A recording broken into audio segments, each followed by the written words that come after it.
There is an even simpler way to have vertical videos by using only CSS. In the previous video, I showed you with JavaScript, which can be useful.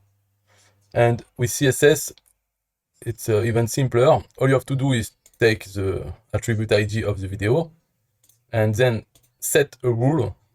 So you can put it in a raw HTML element, or you can put it in the page settings here, the header code or footer code.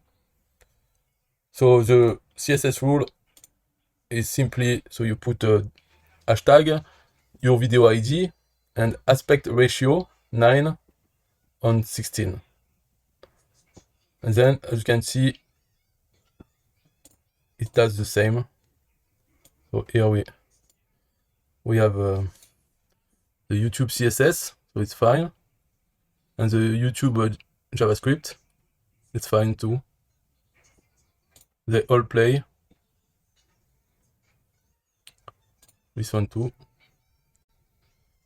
So it's up to you to choose to use either JavaScript or CSS to display vertical videos on your SystemeIO pages.